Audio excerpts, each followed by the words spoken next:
यार 21 का 30 करते हैं। सबसे पहले 21 में आपको ना ब्रेक डाउन देता हूँ। 21 के 3 पार्ट्स हैं आपके, सही है। सबसे पहले आपका चिप फॉर्मेशन का आता है, जो कि आपके शुरू से लेकर 21.3 से लेकर चिप फॉर्मेशंस के सवाल हैं। इनके फॉर्मूले भी अलग हैं, सही है। चिप फॉर्मेशन के 21.1 से लेकर 21.19 तक हैं मेरे ख्याल से, जहाँ तक सर ने दिया हुआ है।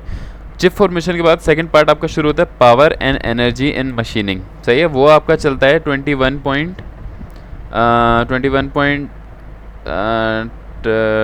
पॉइंट जाएगा ये 30 तक मेरे ख्याल से, हाँ 30 तक, 31 तक। इसके बाद 32 से कटिंग टेम्परेचर तीसरा पार्ट शुरू होगा, सही है। अब इसमें क्या है, तीनों के फॉर्मूले अलग हैं। यहाँ पे फार्मूला शीट बनी हुई है, सेक्शन सी के ग्रुप में डली हुई है। अगर आप सेक्शन सी में नहीं हो, आप वहाँ से किसी से ले लो, फार्मूला शीट बनी हुई है। वेरीफाई नहीं हुई भी, एक बार चेक ज़रूर कर लेना, फिर याद करते रहना फार्मूला बैठ के, सही है। देखो ये चिप फॉर्मेशन के सारे फार्मूले इस पेज पर लिखे हुए हैं। अगले पेज पर पावर एंड मशीनिंग के सारे फार्मूले हैं, और उससे नीचे आपके पास कुक्स लॉ के जितने भी टेम्परेचर के फार्मूले वो लिखे हैं, सही है। तीनों पार्ट्स इस फार्मूला पेज में लिखे हुए हैं। इन फार्मूला का रट लो। ये फार्मूला मेन चीज़ें, thickness ratio r, shear angle ऐसे निकालते हैं, रेक एंगल ऐसे निकालते हैं। भाई मुझे भी नहीं पता ये क्या चल रहा है, क्या पढ़ा रहे हैं। 5 क्लास के बच्चों को पढ़ा वो समझ जाएगा, उसे रट्टा लगवाओ कि भाई एक चीज़ होती है ज़िंदगी में शेयर स्ट्रेंथ, या एक चीज़ होती है ज़िंदगी में रेक एंगल। वो बोलेगा हाँ सही है, रेक एंगल अल्फा है, बस सही है, मैं कर लूँगा सॉल्व। इस तरह के सवाल हैं सारे।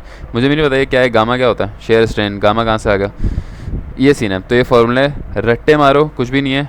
फार्मूले में डायरेक्ट आपने वैल्यू डालनी है। यहाँ पे शेयर स्ट्रेस का फार्मूला देखो, शेयर स्ट्रेंथ होती है Fs/As, मतलब shear force upon share area.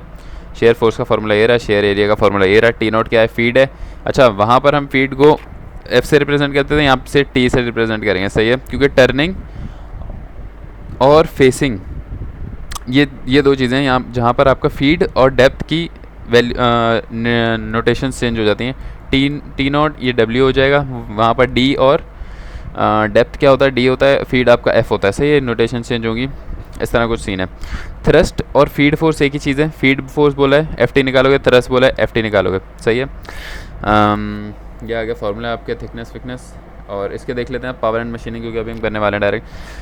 Cutting power PC बराबर होती है cutting force into V। Cutting force का ऊपर फॉर्मूला हमने देख लिया, सही है। मटेरियल रिमूवेबल रेट आपको पता होगा क्या होता है। ग्रॉस पावर क्या होती है पता नहीं, लेकिन कुछ होती है, पावर निकाल देना बस सवाल में। अगर एफिशिएंसी गिवन है, लाजमी ग्रॉस पावर निकाल देना, सही। टोटल पावर जो है उसकी, जो ओवरऑल पावर जनरेट हो रही है एफिशिएंसी के हिसाब से, जो पावर आपकी जनरेट हो रही है वो ग्रॉस पावर होती है। यूनिट पावर होती है कि एक छोटे से यूनिट पे कितनी पावर लगेगी आपकी, सही है। मतलब एक एलुमिनियम है, एलुमिनियम के ब्लॉक के एक ख़ास यूनिट, मतलब एक स्पेसिफिक डिज़ाइन किया हुआ है कि पूरी दुनिया के लिए एक रूल बनाया हुआ है कि स्पेसिफिक यूनिट पावर क्या चीज़ है, समझ गया ना। जैसे डेंसिटी है यार पूरी दुनिया के लिए सेम है ना, जैसे एलुमिनियम में इसका यूनिट पावर कितना है, सेम होगा सब में। इसी तरह स्पेसिफिक एनर्जी है, ये होती है RMR/, फार्मूला रट्टा मारो PC, यूनिट हॉर्स पावर आ गई। हॉर्स पावर में क्या है, डिवाइड बाय 33,000 कर देते हैं, कुछ भी नहीं है। और ये आ गया कुक्स लॉ। मैं बताता हूँ आपको क्या है कुक्स लॉ में क्या होता है। देखो कुक्स लॉ भी समझा देता हूँ यार अभी इसी में। कुक्स लॉ में ये होता है कि मीन टेम्परेचर राइज ना आपने निकालना है, डेल्टा T वो बराबर 0.41, U आपका एनर्जी है, PC आपका क्या है, वॉल्यूमेट्रिक स्पेसिफिक हीट है, जिसमें कि P डेंसिटी है अलग अलग अगर आप इसको बोलो, और C आपका मास स्पेसिफिक हीट है। इन दोनों को मिला के वॉल्यूमेट्रिक स्पेसिफिक हीट बन जाता है। K आपका थर्मल डिफ्यूजिविटी है। सवाल में कंडक्टिविटी गिवन होगा, कंडक्टिविटी से आप डिफ्यूजिविटी निकालते हो। कोई बड़ा सीन नहीं है इसका, जो ये छोटा छोटा ईजी है, सही है। जिसमें डेल्टा T आपका किसके बराबर है, डेल्टा T बराबर है cutting temperature minus ambient temperature. ये क्या सीन है, आपको सवाल में एम्बिएंट टेम्परेचर गिवन होगा और आपने कटिंग निकालना है, तो आप सीधा फार्मूला लगाओगे, एम्बिएंट को वहाँ जाके प्लस कर दोगे, आपका आंसर आ जाएगा। ये भी हम फिलहाल ये वाले फार्मूले यूज़ नहीं कर रहे हैं। डायरेक्ट चलते हैं 30 पर। 30 कर देना हम लोग। ये रहा, कह रहे हैं देखो डाया गिवन है, चेंज शेयर स्ट्रेंथ गिवन है, मतलब S गिवन है आपको 40,000, टेंसाइल स्ट्रेंथ की ज़रूरत नहीं है। रेक एंगल आपका 6 डिग्री है।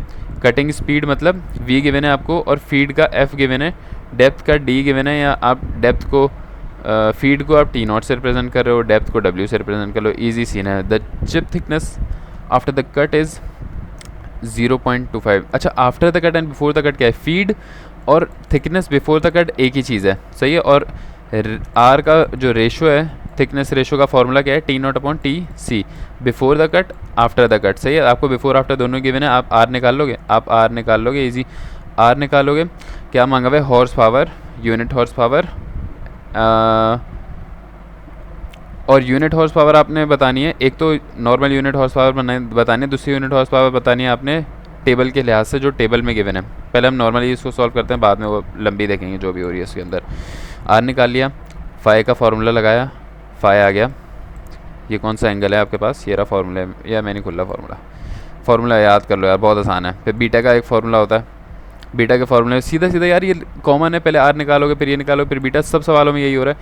ये निकालने के बाद आपने क्या निकालना है, आपको चाहिए कटिंग फोर्स निकालनी है, कटिंग फोर्स। अब कटिंग फोर्स का फार्मूला है F S cos beta minus, ये सब ये भी निकाल लिया, ये भी निकाल, ये भी निकाल, ये भी निकाल, ये भी निकाल, सब निकाल लिया आपने। बस कटिंग फोर्स के लिए एफ एस चाहिए।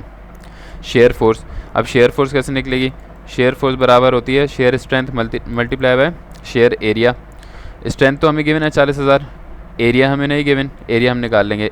शेयर एरिया किसके बराबर होता है, इसका फार्मूला है टी नॉट डब्ल्यू upon sine phi. T naught given है, डब्ल्यू गिवन है, साइन फाई गिवन है, वो निकाल लिया हमने, हर चीज़ आ गई। कटिंग फोर्स आ गई, कटिंग फोर्स को आप किस में रखोगे, कटिंग फोर्स निकालने के बाद एच पी सी के फार्मूले को, horse power, cutting horse power किसके बराबर होती है, एफ सी वी अपॉन 33,000। अगर सिर्फ पावर निकालनी है तो एफ सी वी और हॉर्स पावर करना है, डिवाइड बाय 33,000 कर दो, इजी सीन है। इसके बाद आर एम आर निकालेंगे, आर एम आर कहते हैं material removal rate, we multiply by 12 क्योंकि है फिट टू इंच में कन्वर्ट करने के लिए। ये एफ आ गया आपका, ये आपका डी आ गया, या टी नॉट कह सकते हो आप इसको, या डब्ल्यू कह सकते हो, आपकी मर्ज़ी है। नोट्स देख लो, नोट्स में क्या लिखा हुआ है, अबे 21 कैसे भूल गया, हाँ हम लोग 21 ही कर रहे हैं। सही है, इजी सीन है, सब कुछ यहाँ पे लिखी है। हॉर्स पावर आ गई, आर एम आर आ गया, इजी सीन है। अब क्या सीन है यार, यहाँ थोड़ा सा गड़बड़ है जो कि मेरे सर के बिल्कुल ऊपर से जा रही है। इन लोगों ने गलती की है, मुझे नहीं समझ आ रहा क्या किया। देखो यार, करेक्शन फैक्टर क्या होता है कि जब भी आपका फीड, इन लोगों ने बोला कि अब आपकी जो फीड है वो क्या सीन है, आप यूनिट हॉर्स पावर बताओ as is it is listed in the table for t naught is equal to 0.01 inch. और यहाँ पर आपको जो टी नॉट गिवन है, फीड का है वो है 0.015 और यहाँ पर है 0.010। ब्रो दिस इज इंच पर रेवोल्यूशन, दिस इज पर रेवोल्यूशन। यार ये चीज़ मेरे सर के ऊपर से है, इसको मैं स्किप करना चाहता हूँ, दिल से स्किप करना चाहता हूँ। लेकिन वैसे तो यार देखो, पिछले एक सवाल में मैंने सॉल्व किया। अब ये करेक्शन फैक्टर क्या होता है, कभी भी जब आपकी जो फीड है, ये देखो आई गेस यहाँ पर रेवोल्यूशन आएगा, ये भी रेवोल्यूशन आएगा। जब भी आपकी फीड 0.010 इंच पर रेवोल्यूशन से बड़ी हो जाए, ग्रेटर देन या फिर 0.25 मिलीमीटर से बड़ी हो जाए, तो आप क्या करोगे, आप टेबल में जाओगे, टेबल 21.14 जो कि मुझे सही से यूज़ करना नहीं आ रहा है, आई थिंक ये वाला टेबल है। हार्डनेस दी हुई स्पेसिफिक नहीं आ रही तो एनर्जी वाला है। वैसे तो ये होता है एक, ये रहा, ये देखो चिप थिकनेस बिफोर कट, सही है, मतलब कि टी नॉट। अब अगर आपका टी नॉट कितना है 0.010, सही है, एक तो ये है।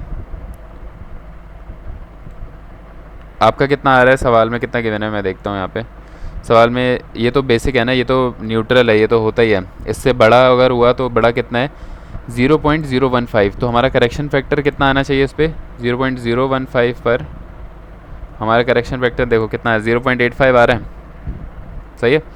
तो हमारा करेक्शन फैक्टर क्या करेगा, अब क्योंकि मेरा एक बेस वैल्यू से ज़्यादा है, तो मैं जितनी भी u की वैल्यू है, इस सवाल में u की वैल्यू वैसे है नहीं, लेकिन जितनी भी u की वैल्यूज़ होती हैं, जितनी भी HPU की वैल्यूज़ होती हैं, उनको आप मल्टीप्लाई कराते हो करेक्शन फैक्टर k से, सही है। मतलब जो भी आपका आंसर है उसको 0.85 से मल्टीप्लाई करा देना। ऊपर हमने एक सवाल में किया हुआ भी है, लेकिन इन लोगों ने इसको एक बार डिवाइड करके फिर 2 बार डिवाइड किया हुआ है, तब ये आंसर आ रहा है। ये मेरी थोड़ी ऊपर से गुजरा है, किसी को पता है भाई नीचे कमेंट में बता दो, कमेंट बॉक्स खुला हुआ है। मेरे ख्याल से सवाल हो गया, तो ये वाला पार्ट मैंने पेल दिया आपको, सॉरी अबाउट दैट।